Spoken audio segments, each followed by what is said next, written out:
Hi, it's Alice Klug, and I'm back with the market update for the end of February 2024. Yes, I'm here.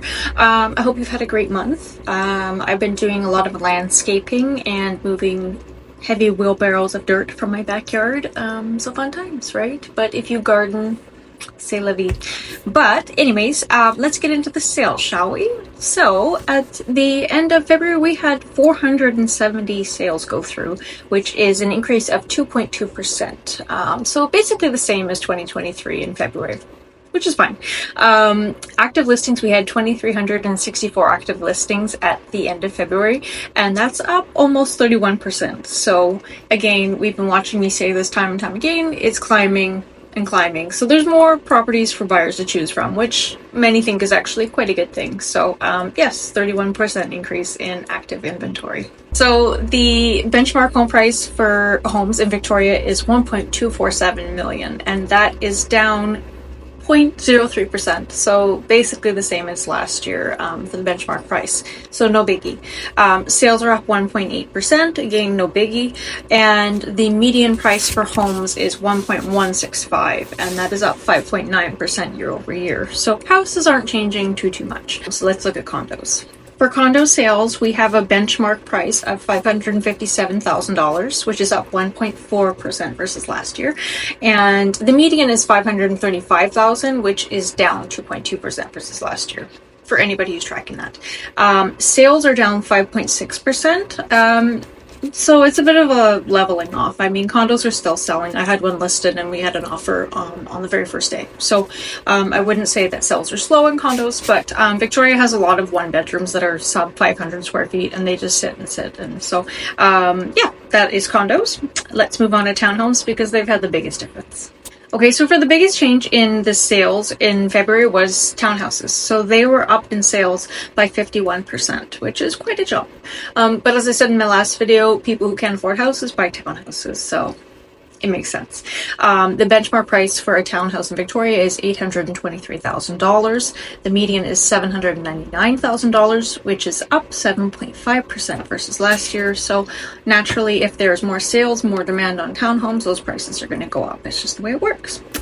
For interest rates, we have the policy rate announcement coming up on March 6th, so in a couple days.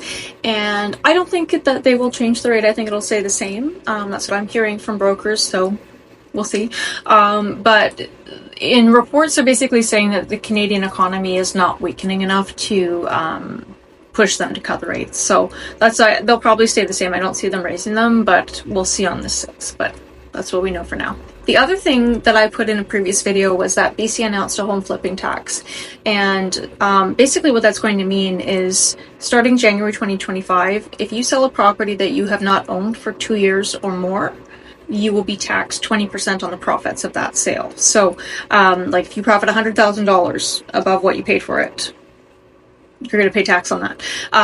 So the 20% is going to be for the first year, and then the second year is like a sliding scale down to 0.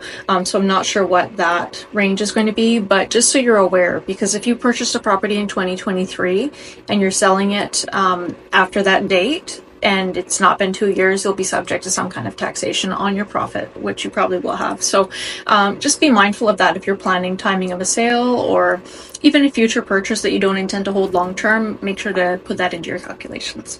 So the last thing I'll note that is relating to housing, but I found it interesting, is that the government has basically announced that they are having a massive drop in permanent residency applications, which is kind of surprising, I guess.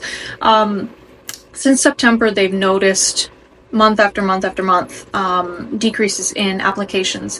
And in December, it was most notably, I think it was about 73% a decrease in applications. So the level of immigration is probably going to keep going down a little bit. I think it's probably because Canada's becoming really expensive to live in, but if that number does slow, that could actually help with the housing affordability because more people means more houses that need to go overhead. So, yeah, we'll see if that trend continues. I think it's interesting, and I will keep an eye on it. If I see anything more, I will bring it up. Anyhow, I got to burn. I was making donuts the other night. I burned myself. Don't look. Have a great month, and I will be back next month with more information, more numbers, the same stuff. You know how I am. You know how I do. Anyways, have a great March and we'll see you soon. Bye.